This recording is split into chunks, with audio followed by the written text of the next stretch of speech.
we are now streaming live. Fantastic. Don't you just love it when technology works? Hello and welcome, everybody. My name is Dawn Campbell. I'm your IAPC&M host for the fourth and final mentoring-related masterclass in this series today, celebrating the 9th birthday of National Mentoring Day. I was just saying to these lovely ladies in the audience and Betska offline that considering it's National Mentoring Day, which is UK, I'm the host, I'm in France, and all our speakers have been international. So we're going to have to do it all again on International Day on the 17th of January. So there's a date for your diary, a bit of a heads up there. So I just wanted to say that this is a great opportunity for us to all stop and take stock and just think for a moment about where would we be if it wasn't for all those people who had guided us and supported and mentored us in our personal and our professional lives. Undoubtedly, we've all been mentored by somebody at some point, even if we didn't know it. Anyway, so today I'm joined in the hot seat by Betska, otherwise affectionately known as the guru, coach and mentor and trainer and author, to name but a few titles. Welcome, Betska. How are you today? I am just great. Always a pleasure to be here with you, Dawn. Always a pleasure to host your very good session. So thank you. Right. Well, let me introduce you properly, please, Betska. Betska, as I said, otherwise known as the guru, coach, mentor, is also a trainer, a best-selling author, an international speaker. I can't imagine how many thousands of people you have trained in over 50 countries in the last few decades. She is an IAPC&M accredited master, and she has developed the science mind kinetics. And she is also a bit of a TV celebrity. She's a lovely, good all-round egg that I'm happy to call my friend. As you know, when I'm hosting, I always like to find out something a little bit different about our guests, something perhaps not so widely known. And Betska, like me, is an avid hiker. She's spiritual. She's a vegan. But unlike me, she likes to get her hands dirty and can be found in the garden, planting and grubbing away and really enjoying bringing her garden in what I still think of as her new house. But of course, you've been there probably 3 or 4 years. We've lost a couple of years because of COVID. That's right. Yeah, we've been here a while. Yeah, we have. So without wasting any more time, I would like to hand over to Betska and let's find out more about her subject, when your mentee is being a stubborn mule. Very interesting. Over to you, Betska, please. I love the topic myself. I was chuckling when Ria asked me to put a title together for this. I thought, oh yeah, that's a good one. That's a good one. Yeah. But do you know, Dawn, I have been an accredited master coach with the IAPC&M since 2007. Wow. Yeah. It's been a while, right? And yes, it's been a journey. For all of you here, I just want to tell you how proud I am of the IAPC&M and what they've done for the world. They're an incredible governing body, and I just encourage you all to continue being with them. Oh, Jenna Karam is coming in. Let me admit him here. Here he comes. He's from India. Okay, so let me put my slides up here. I'm going to share my screen, first of all. Da, da, da, da, da, da, da. Cute. Isn't that cute? Yeah. I was thinking when I put this image up here that, these beautiful mules, mule people or animal people, sometimes they're much easier to work with than humans, right? Absolutely. I see lots of nods here. Anyway, welcome to National Mentoring Day, and it's always a pleasure to hang out with you guys. And it's a very interactive session today. I've got some case studies for us to check out. So let's have some fun with it. So setting us up for success, if you don't have a glass of water, run and get it. Grab a piece of paper and a writing utensil. Turn off all other devices not associated with this webinar, just to keep the energy pure and light. And you can stop me at any time to ask questions or comments. And if your mind wanders, you can unmute and say Bahamas. And that means to me that your mind took off somewhere else. You went somewhere lovely. Or you could say France. And you would like me to repeat what I just said. Okay. So what does a stubborn mule look like? We've got, I'll invite everyone to keep their microphones muted unless you want to speak. Yeah?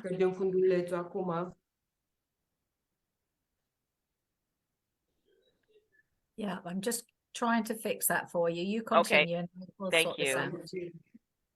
So what does a stubborn mule look like? What does it look like? Well, head down, no eye contact, like this guy here, right? And heels are dug in the ground, right? You can't move me. And maybe they won't listen. And sits down and won't do anything, right? Very stubborn. So does this sound like someone you know? So who is a stubborn mule in your life? So Dawn, we would like poll number 1 to be put up here on the screen. Okay. So your choices are going to be, who is a stubborn mule in your life? My partner, my child, my parent, my boss, my colleague, my client, someone else. Just so I can get a handle on who is a stubborn mule in your life. So I don't know if Raya is on the call doing this. Let me have a look.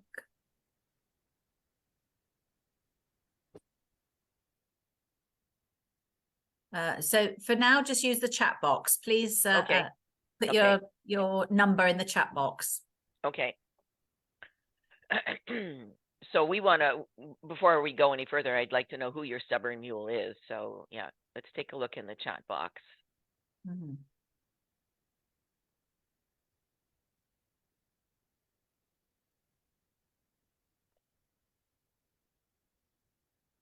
Okay.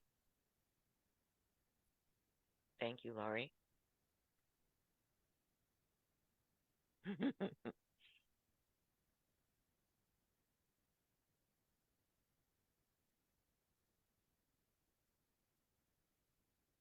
Uh-huh. Mm-hmm.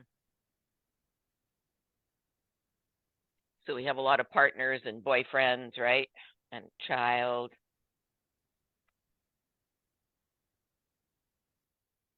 And a parent. Okay. Thank you. That helps me out. And sometimes a client, yeah. and Astrid, actually myself. Not a girl, Astrid.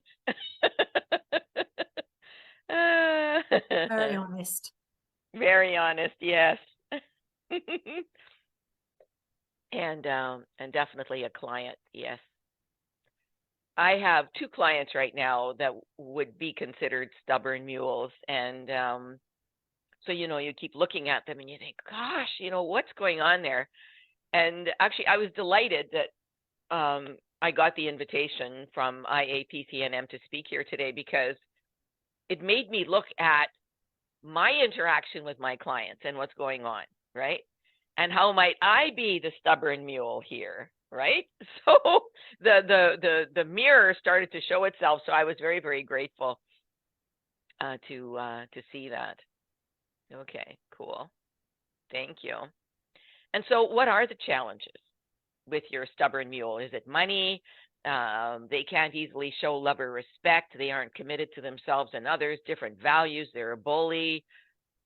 what are the challenges? How would you articulate that?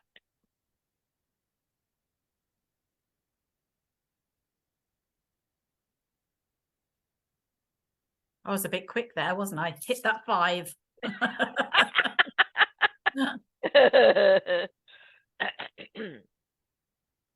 Ah, Unfortunately, there's a lot of them out there. yes, yes.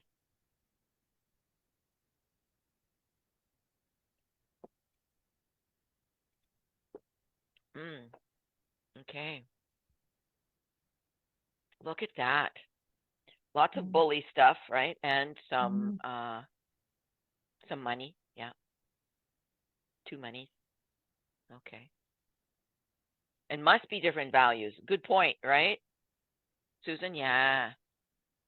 Yeah. Oh, cool. Okay. No, so now everybody knows what's going on here. Oh, Frieden is saying number 4, different values too, yes. That's almost always the bigger reason, right? Okay. Thank you. I guess that explains number 5 as well then, doesn't it, Betska? Uh-huh. They're a bully because they don't have the same values as you. That's right. They might be fine with somebody else. Yep. Totally. Yeah. Who has the same values as them, so they're fine, right? Yeah.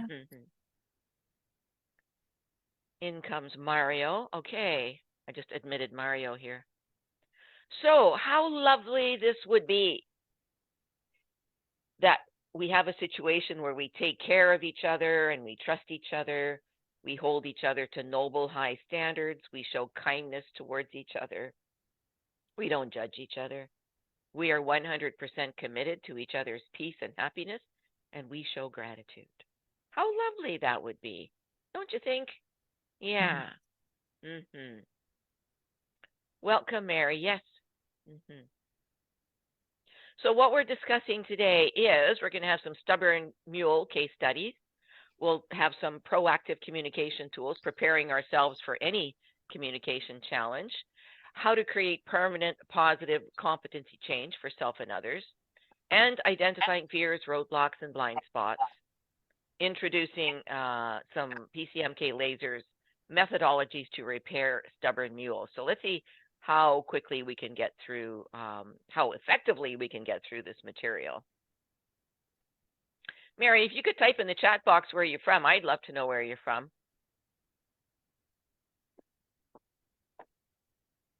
I'm sure everybody else would too. So far, we've got people from France, Canada, South Africa, Macau, where else? India, London. Awesome. Okay, super cool. Bangalore. Yes, thank you. My favorite city in all of India is Bangalore. Love it there. Okay, so continuing on. You already told us where you're from, but take a look at this chart here. And when you think about this relationship that you're thinking about, your partner, your child, your client, yourself, your parent, boyfriend, what is the number one strength value you exhibit, even though they are a stubborn mule? What is the number one leadership value you exhibit?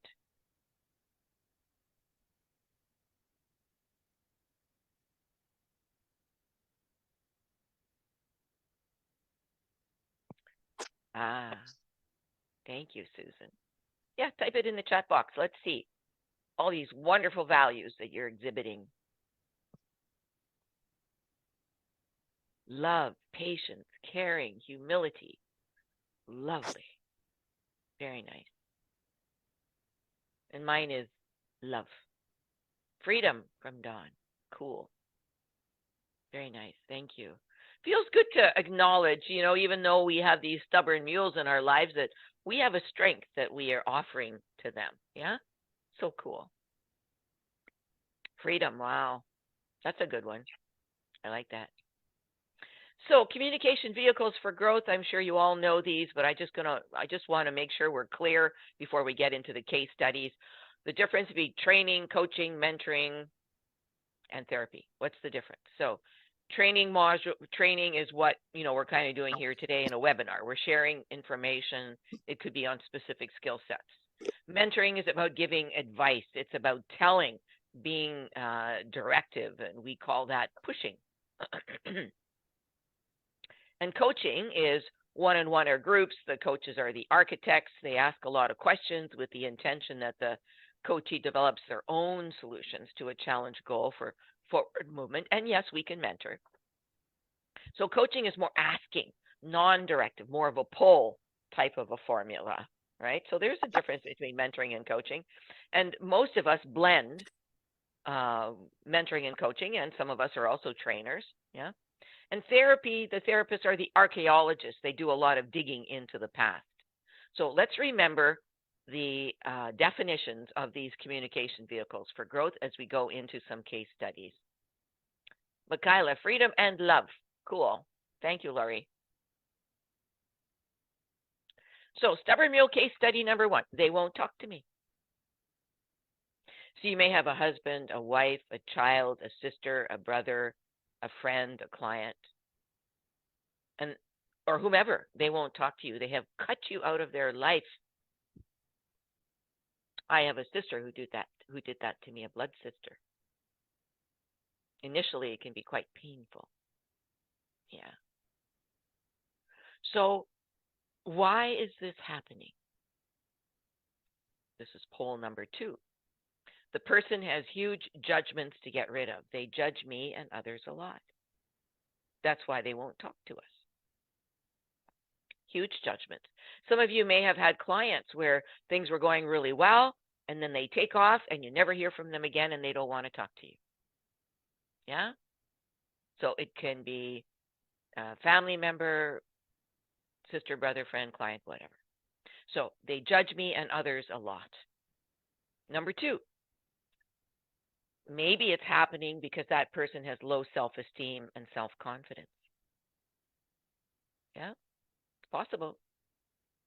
Because if they had high self-esteem and high self-confidence, they would be happy to talk to you and figure it out, wouldn't they? This webinar today is really about helping us understand what is happening in relationships.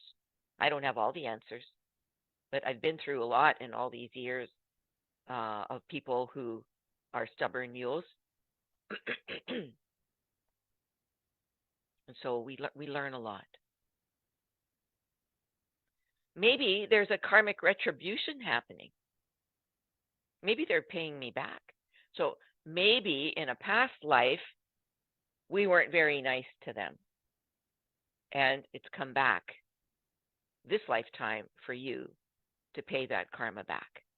If that is a belief of yours, I highly believe it. Maybe these people are afraid to admit they're wrong. Makes them look bad. Yeah. You know that? Yeah. People are afraid to admit they're wrong because it might make them look bad. On a the DISC score, those of you who are familiar with the DISC, and I'm going to show you a bit more about the DISC if you're not familiar with it. It's a really good assessment to do to see what your behavior is in a relationship. So maybe this person is domineering, maybe they're stubborn and arbitrary, and maybe you are domineering, stubborn, and arbitrary. Yeah? These are just some ideas, right?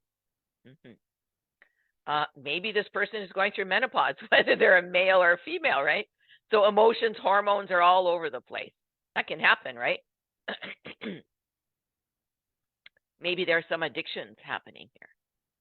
Addictions can cause single-mindedness because all they can think about is, where do I get my next cigarette? Where can I get my next drink? Where can I get my next marijuana cigarette, etc. Right? So addictions can cause single-mindedness. With one of my family members, I really believe this was an issue. I don't drink, I don't smoke, I'm vegan. I don't do any of those things. I stay away from them. And other. So when you think about this person that's a stubborn mule to you, and Perhaps they don't want to talk to you. Maybe they've cut you out of their life altogether, or maybe just sometimes they don't want to talk to you. Maybe they shut down. So what do you think is happening? Which of these 8 do you think is actually happening in this relationship? Just pop the number into the chat box. 1, 2, 3, 4, and 5. Yeah, I think they're all not necessarily connected, because the karmic one is more my beliefs. But if the person has got judgments about me, and it's quite possible they've got low self-esteem and confidence, and which makes them afraid to admit they're wrong, and they're actually very domineering, stubborn, and authoritarian. Yeah. So yeah, I'm thinking of somebody who could encompass all of that. Yeah. Interesting, hey? Yeah, so Susan is saying 1 and 2 because it leads to the others as well. Yeah, for sure. Jana Kiram is saying 6 and not self-aware of their behavior and effect on others. That is so important, right? They are simply not aware of their behavior. They're kind of blindfolded. They're self-aware. They're not self-aware of their behavior and their effects on others. Wow, good answer. Friedens is saying 1, 4, and 5. Mary is saying 2 and 5. Lori is saying 1, 3, and 5. Yeah, got it. Okay, thank you. So, same case study. Which approach do you think is the first step to help this person? Oh, Astrid is saying she agrees with Susan. Okay, thank you, Astrid. So which approach do you think is the first step to help this person? This is poll number 3. Well, maybe you want to pay for their ticket to a remote island and leave them there. What do you think? Do you think this is an option? Haha, right? Or have a coaching conversation with them to explore the situation, ask questions to discover root causes of the behavior, beliefs they need to change, and help them find their own solutions. This is difficult to do if they won't talk to you at all. Is that right? How can you have a coaching conversation with someone if they won't even talk to you? If they're willing to have a dialogue, then that's fine. Yeah. Number 3, recommend therapy. Even if you recommended therapy, if they're really angry at you, are they going to listen? I don't think so. No. Leave them alone. Let them solve their issues in other ways. Have a conversation with God and complain. How many of you have tried to do that? Say, okay, God, I've had enough. Help me out here. And of course, other. So this slide is simply meant for us to think about, okay, what is the first step to help someone who simply won't open their hearts to talk to us? Either they've shut down completely, they won't chat, or just they will talk to you only when it suits them. Yeah. Number 4, leave them alone. Let them solve their issues in other ways. That's a good point, eh, guys? Yeah. But does that mean that I'm also being just as stubborn then? Yeah. Well, we're going to talk about that. We're going to talk about this mirror coming up here, right? Yes, Yeah. yes. That to me has been my best friend, is actually looking inside myself around this whole thing. And it's hard. It's hard. A lot of people cannot do it. So that's why a session like today is so important to point out, okay, how do we do that? How do we look at ourselves as the mentor, as the friend, husband, etc.? Susan is saying other, ideally. Number 2, then have a set coaching conversation and work on the mirroring. Yeah. Yep. You guys are way ahead of on my slides here. Jana Karam is saying pray and send remote healing. That's a good point. You know, the possibility of healing through prayer, we always say that when a butterfly flaps its wings in India, I can feel it here in Canada. Absolutely. So we can pray for them and send remote healing to them. And while we're at it, send it to us. Right? Yeah, okay. So again, these slides are about helping us to really understand this whole situation a little bit better. And maybe there'll be some answers in here for you. I pray there will be. So this slide is about understanding where are the blind spots and how to access solutions. Sorry, Astrid is saying number 5 and number 6. Have a conversation with God. And 6, make them feel comfortable and safe to communicate. And yes, remote healing. That's a very good point. Make the situation safe. Like for one of my one sister who won't talk to me. And she won't talk to me, by the way, because I'm vegan. Go figure, right? It's like, okay. And now, just so you know, she just went into hospice yesterday. She's got brain cancer and she's on her way out. And I wish she would talk to me, but she has chosen not to. But she talks to her daughter, and that's okay too. But I have tried to make it safe for her to communicate. I send her cards, I send her pictures, I send her, money when possible, whatever, to try to create that safe environment for them to communicate. But they choose not to. So there's some karmic hindrance going on here, right? It's good to understand. And that in itself, Betska, is quite a powerful lesson, isn't it? That you have to, at some point, protect your own mental health and well-being and stop letting them rent space in your head. You have to get on with your own path, and lead them to it, which is why I put number 4. I think all of those have a place, but when push comes to shove, you will eventually have to leave them. They've made their choice, and you have to accept that and get on with your own life. That's right. And we can communicate with them on a spiritual level. It doesn't have to be on the physical level. Exactly. Yeah. You can forgive them, and they don't even have to know they've been forgiven. Oh, exactly. And that was, and it's coming up. You guys are way ahead of me on the slides here. That forgiveness piece, forgiving yourself and forgiving them, is number 1. It's number 1. And it's good to do forgiveness in your prayers, and when you're meditating every day. Ask for forgiveness for all the people that you have hurt. Ask for forgiveness for all the animal people that we have hurt. Yeah, it's so good to do that. It sets us free. So this sister of mine, for example, might be very angry at me or for whatever reason, but I'm at peace because I've forgiven her. I've forgiven me. Yeah. So very important lesson to learn in life. So understanding where are the blind spots and how to access solutions. Many of you here have come through our school, so you know this slide. But for those of you who haven't, we need to know that the blind spots are in this area here, subconscious mind. We're unaware of what is in there, what our beliefs are, what their beliefs are, what our patterns are, what our blind spots are, what their blind spots are. We don't know. They're hidden. So we need to find them. If we are to move into a place of peace, we need to find them.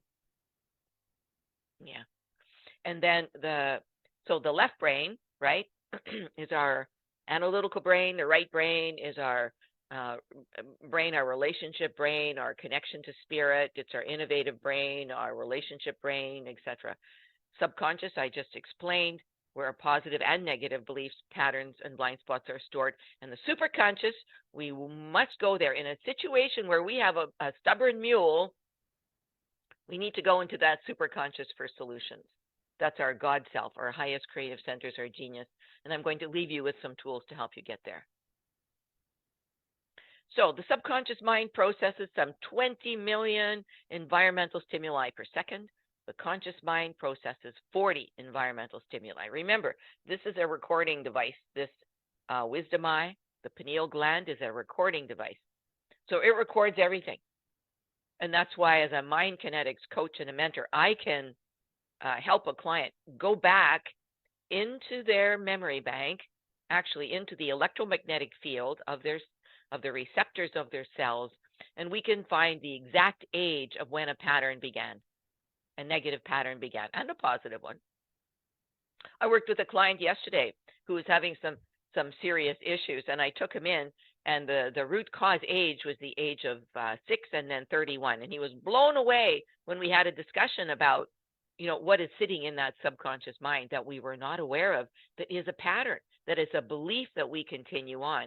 And his pattern was being abused, mentally, emotionally, spiritually abused by his loved ones. So it's always good to go into that subconscious and find out what is hidden. Yeah. So the subconscious here is clearly running the show. And how is it going to manage our affairs? Precisely the way it was programmed. So on the top of my slide, it says, what do I need fixing? Well, somebody, maybe not. You know, let's pull out our tools. So what are your stubborn mule's blind spots? You know, this is something for us to think about. And what are our blind spots as the mentor? Yeah. Okay. So here's the kicker. What our formal education rarely teaches us is this, that 95 to 99% of our daily behaviors are operated by that subconscious mind. And our subconscious mind is 1 million times more powerful than our conscious mind. So knowing this, how do you think your subconscious mind is programmed? As the mentor, how many of your thoughts are negative versus positive against your mentee? Your partners, your boyfriend, your client, your child, your parent, yourself. Of course, we won't know until we check. And power coaching with mind kinetics, which many of you know about, some of you are hearing about it for the first time, helps us determine both conscious and subconscious beliefs. Okay, let's go into stubborn mule case study number 2. The mentee won't take action. This is such an important one, right? You've got a mentee, a client, or a boyfriend, partner, child, parent. Yeah, they won't take action. So what is happening, do you think? Again, this is all about helping us to understand what's really going on. So the first thought is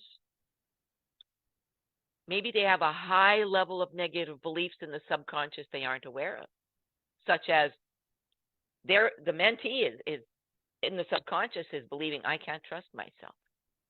I can't trust others. If I take action, more will be expected of me. Isn't that interesting? I work with a lot of people who have this belief. If I take action and people see I'm doing great things, then they're going to give me more work to do. Or I won't be able to read my books or blah, blah, blah. More will be expected of me. They're going to ask more of me. So these are just some. They might have 200,000 negative beliefs in the subconscious mind. I know I did, and continue to dig mine out of my subconscious mind. My file on myself is huge. Yeah. Oops. Number 2, maybe your mentee feels overwhelmed. Too many responsibilities, no matter what age, they might feel overwhelmed, and that's why they're having trouble taking action.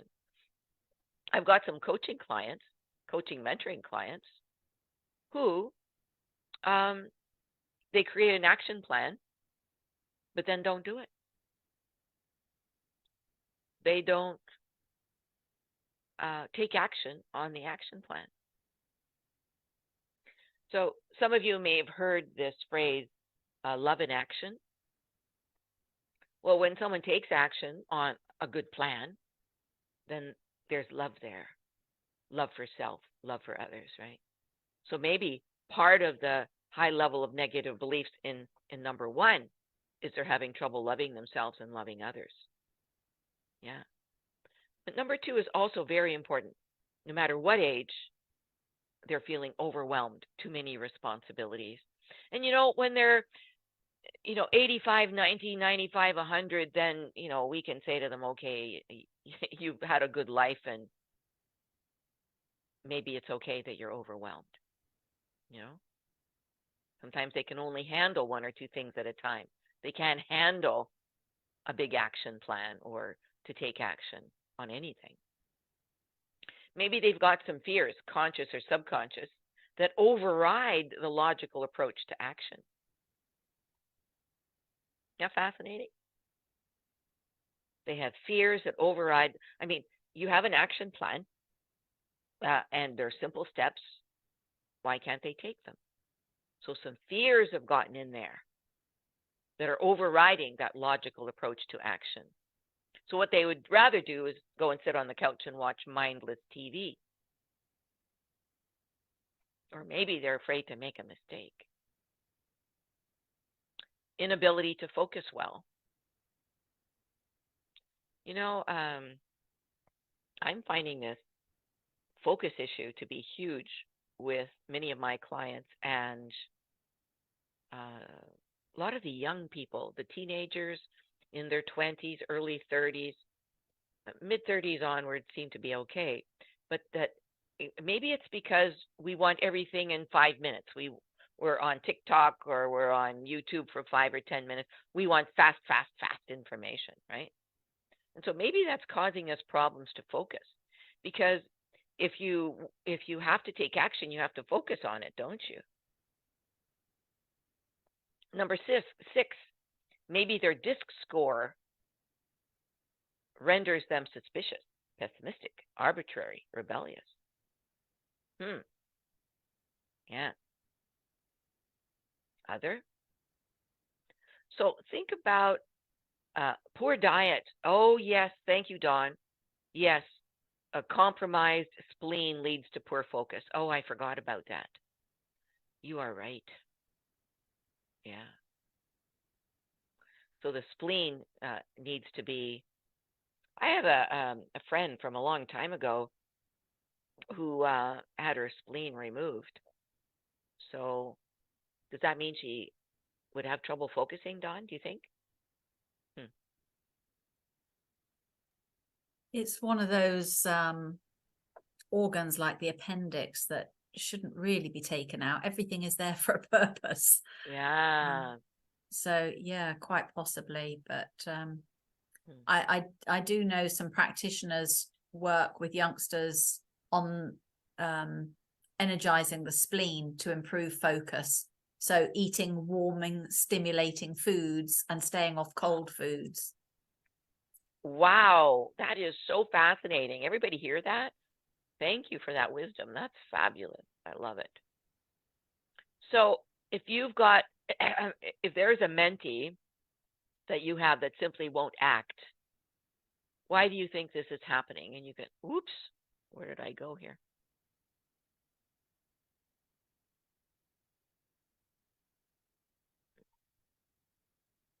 My chat box has disappeared here. Okay, hold on. I just need to do that. Okay, so if you have with your partner, your boyfriend, child, parent, client, yourself, if all of these people are having trouble taking action, why do you think that's happening, aside from thank you, Dawn, for that information? What about the rest of you? What do you think if someone's having trouble taking action, someone that you care about?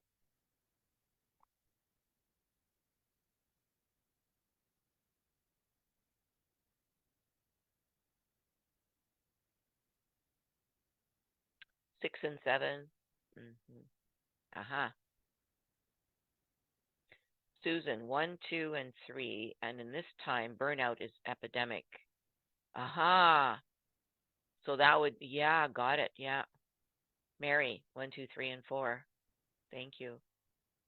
Lori, 2 and 5. Frieden's burnt out from daily life stress. Yes. Jenica, I'm overwhelmed. Yeah. Astrid, 1, 2, 3, and 4. Okay. Thank you.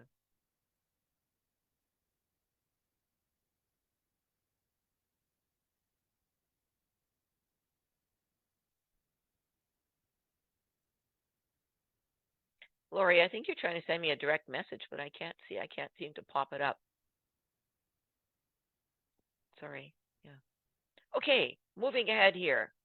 So, what approach do you think is the first step to help someone who won't take action? Our last poll here. Have them do a DISC assessment to find out why they won't take action. So maybe they are stubborn, arbitrary, demanding, forceful, all those blah, blah, blah, right? All those behaviors. Yeah. So with one of them, with my latest set of clients, I'm having them, I'm coaching both of them. It's two partners, right? And I'm having them each do a DISC on their relationship with each other, so they can see how they actually behave towards each other on a psychological level. It's going to be so important for them to see that, because people can't see themselves sometimes, right? Have a coaching conversation with them to explore the situation. So this person is talking to you, but they won't take action, right? So ask questions to discover the root causes of the behavior, beliefs they need to change, and help them find their own solutions. Do a balancing meditation with them to strengthen their left brain. You see, the left brain is the analytical, focused brain. It takes action. So doing a balancing meditation to balance both the masculine and feminine, I'm having to do more and more of that these days, to do that type of meditation. Very powerful to strengthen their left brain. Yeah, because they might have switched to only operate out of their right hemisphere instead of balancing the left brain and the right brain actions. Mentor, give them advice. Find them a training course on decision making. Or maybe you want to buy yourself a ticket to a remote island and stay there. Ha ha. Okay. And other. So you've got a mentee who won't take action. So what do you think is the first step to help this person?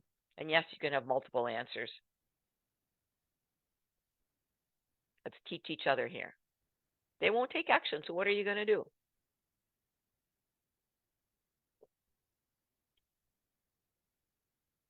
Type in the chat box, please. 7, by myself mentoring to learn to let go of the issue. Aha, right. That's a good one. Just let it go, right? Because you said earlier, let it be. Just let it be. Number 2 for them, Susan, and 2 for me. I want to do a balancing meditation. Okay, cool. You're going to love that one. It's not on my list to offer you guys today, but if Dawn as well, okay. Okay. You know what we could do? For those who are interested, I can do a separate webinar on balancing meditation. You're going to love it. Frieden, stay with them to support them till they are ready to take actual help. Boy, that requires patience, eh, Frieden? Stay with them to support them. Yeah, until they're ready to take action. Yeah, for sure. Good point. Stick with them. Don't give up on them.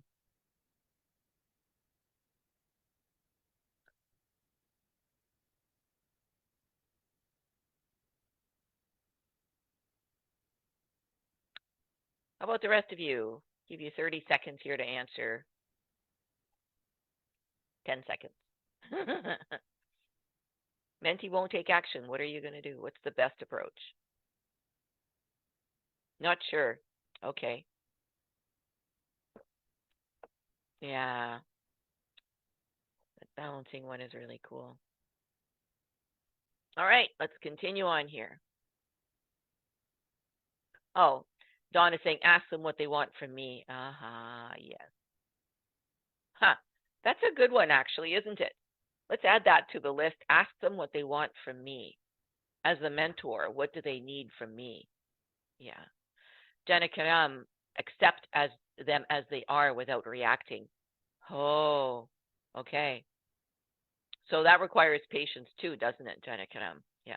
And Mary, number 2, have a coaching conversation with them. Okay, cool. Thanks, guys. Well done. Astrid, yes, ask them what they expect from me. Yeah, that's a very good one, isn't it? Kind of frees ourselves. And if they're a loved one, here's a little tip. Please write this down. Ask them, how can I love you more? How can I love you more? It's a very powerful question, and they don't need to answer. Sometimes they can't answer, but it's a very powerful question to ask. You're basically telling them how much you love them, right? Yeah. And you're willing to do whatever. Yeah. Within reason. Okay, moving along here. Whenever you encounter a challenge with a stubborn mule, what's your preference? What do you think about doing? What do you want to do? Well, as a shy person, because I'm shy, I know it's hard to believe that I am, but I am very shy. My preference is to run and hide, just like this guy in the picture, right? So it's best that we not hide. Oh, no, that's okay, Lori. I understand. Yeah. I'm glad your daughter is with us. Yes, welcome her. Lori's daughter is very young. I think 2 years old, right, Lori?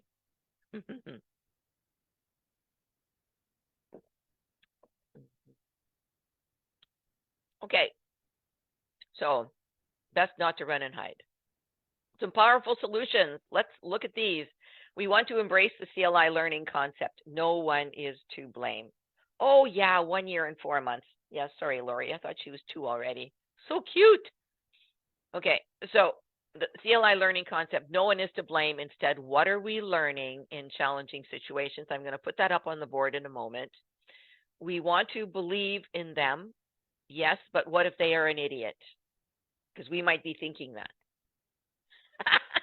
Yes, but what if they're an idiot? Well, we want to believe in them and believe in yourself.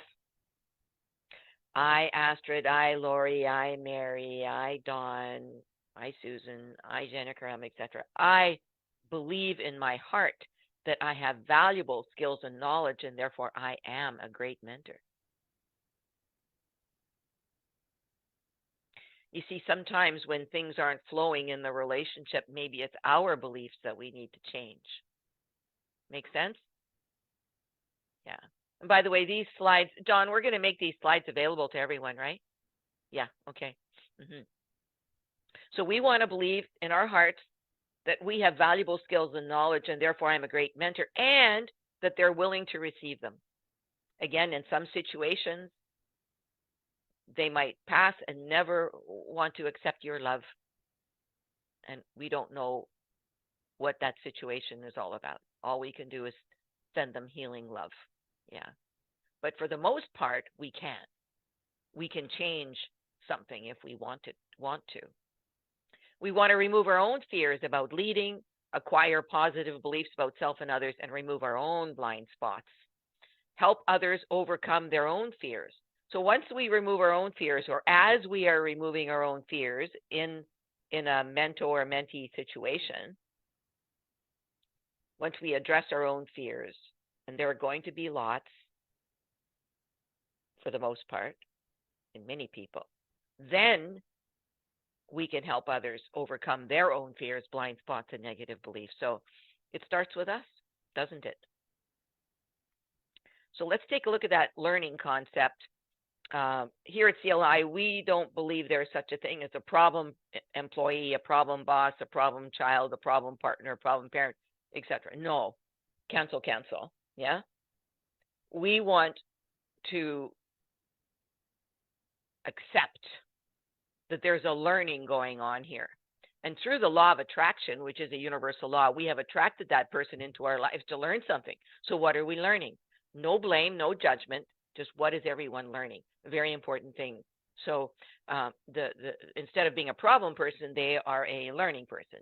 Learning employee, boss, child, partner, parent, client, right?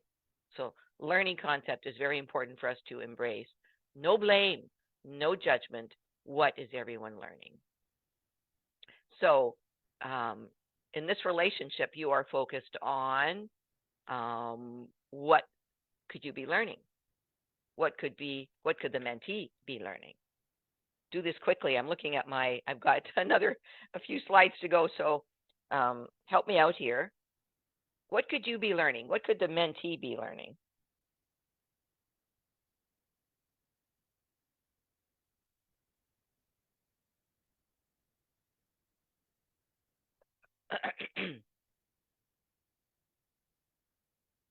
Acceptance, yeah.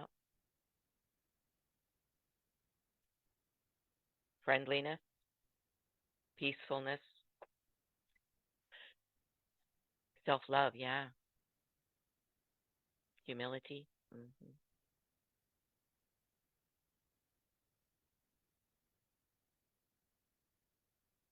Yeah. Purposefulness, interesting. Yeah. And with mind kinetics, we have the ability to take a client into their subconscious mind to find out what the real learning is. If we had time, we would do that today. But maybe when we do a balancing meditation, we could do some of that too. Yeah. 68 for Lori. Tact. Yeah, that's a good one. We're learning tact. Okay. So number 2 and 3, these are the teachings from the Buddha. I wanted to put this up here. We want to believe in them and we want to believe in ourselves. And the Buddha said, indeed, there's nothing more dreadful than doubt. Doubt separates people. It is a poison that disintegrates friendships and breaks up pleasant relations. It is a thorn that irritates and hurts. It is a sword that kills. So that's why doing the work on ourselves to believe in ourselves and believe in them is so important, because otherwise that sword is there. Okay. You know what I'm going to do? I'm going to skip through a lot of these slides here so we can get to the crux of what we want to do here today. So the disc, by the way, this is kind of an overview of the disc and the report that comes out. And you can see right at the very top here, if they profile out as a high D, then they're domineering, demanding, forceful. Who wants to live or work with someone who's domineering, demanding, and forceful? No. Or they could be down here, a low I, they could be suspicious, pessimistic. Or down here, if they're a low C, they're stubborn, arbitrary, rebellious, defiant, obstinate, tactless. So you can see that when we do the disc, and 2 parties do the disc, it's important for them to know how they are acting, how they are actually behaving, because they can't see themselves. When they do the disc, they can see it. And it's really not that expensive. And if you want to do one, please contact me, because there are many free versions online, but they don't give you the data that I'm talking about right here. So tough love works. Okay, as a mentor, forgive yourself for not making as much progress as you would like. Important, yeah. Forgive them for being a mule. Without forgiveness, love and the relationship cannot develop. I highlighted that in green. Without love, without forgiveness, I mean, love and the relationship cannot develop. So this is absolutely vital for us to do, to forgive them, forgive ourselves, so that there is a hope for the relationship. This, I tell you, this forgiveness exercise changed my life. And I've made pages and pages of people and animals that because I used to eat animals, so I've asked them for forgiveness, and the people that I've hurt, I've asked them, I've forgiven, myself. And then I said to God, okay, and I had pages written. And then I asked God, okay, if I've forgotten someone, show me. Well, the very next day, I remembered someone else that I had hurt or who had hurt me. Yeah. Mentor first coaches out their own subconscious fears and blind spots, then they can coach the mentee. So we want to work on our own subconscious fears and blind spots, because we could be causing the lack of interaction or the challenges that are there. It's tough love for us. Yeah. You want to find the mirror, that whatever you don't like in them is also in you to some degree or other. If they're very aggressive, you might be aggressive, maybe not as much so, but, or maybe you're some domineering in some cases, right? We want to look at ourselves first. And this is so hard to do sometimes because it's so easy to blame the other person.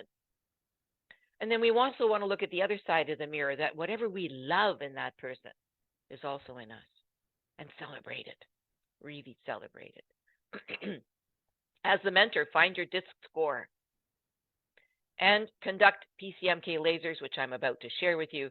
And then please do the brain walk, which is one of the tools that I developed years and years ago. It's used by thousands of people. It's a free tool online, and go in there with the intent of helping you fix your relationship with this partner, child, boyfriend, parent, etc. Do it. And then celebrate the great learning, the understanding. Okay, so I'm going to leave you with some lasers. These are three. I've developed many lasers, but I'm going to give you some very simple ones, and you'll need the slides to do these. And so the first one is called blast. And whenever you come across someone who is having a situation, and you can say, well, to assist you with this situation, I can coach you, I can mentor you, I can just listen, or do you wish to work it out on your own? Which do you prefer? Such a great question. Yeah, because maybe they just want you to listen to them. Or maybe they do want some of your advice, but sometimes they don't want advice, so you can't mentor them. Or maybe they say, yeah, I don't want your advice, but I want you to coach me. Or just leave me alone. I'll work it out on my own. So such a great question to start with. And with blast, you're going to ask them, well, what's your real goal here? And then what is truly bothering you deep down at a heart level? We want to get to the heart very quickly. These lasers are done in 10 or 15 minutes. They're meant to open the heart. And so what is truly bothering you deep down at a heart level about this goal? What action step could you take? Number 4, what action step could you take that would make you feel peaceful and focused at this moment in time? We want them to pop what we call receptors on their thinking cells. So what action step could you take that would make you feel peaceful and focused? Because everybody wants to feel peaceful and focused about a situation, don't we? So what could you do? Take some action. And by when do you think you could accomplish this action? And then here's another one called shift, and it's all about beliefs. You're going to coach them, ask them what beliefs they need to shift about themselves and others. It's a wonderful process. And then there's one called box. It's taking a temperature, the barometer, the opportunity, the x-ray. It's getting them to look much deeper inside themselves. So they're easy to follow. If you have any questions, you can always write to me or call me. I'm on LinkedIn, I'm on Skype, etc., or email. So let's finish off with, what do spiritual masters tell us about mindsets? The Bhagavad Gita says, having trouble moving my chat box over, that it is true that one who has controlled his mind can attain anything in his life. But our mind is most of the time unsteady, uncooperative, and restless. Fascinating, right? And then Lao Tzu said, if you correct the mind, the rest of your life will fall into place. If you correct the mind, the rest of your life will fall into place. Such a powerful, simple statement. And in Judaism, the most important teaching and tenet of Judaism is that there is one God, incorporeal and eternal, who wants all people to do what is just and merciful. All people are created in the image of God and therefore deserve to be treated with dignity and respect, including ourselves. And one of the gurus, Guru the Fifth, said, "Foolish mind, why do you grumble when you are rewarded according to your own actions?" And the Buddha said, our life is shaped by our mind. We become what we think. So there's my email address if anybody would like to communicate with me. And I just would like to ask you, what was your greatest learning from hanging out here with me today? What was valuable for you? It's been a pleasure. What did you learn today? What was impactful for you? Thank you, Betska. Welcome.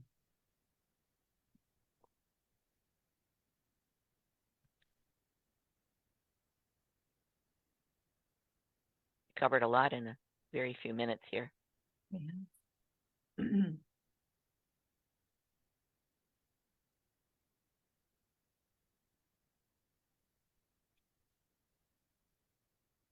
Type it in the chat box. What was valuable for you? Your greatest learning. What did you like? How did it help?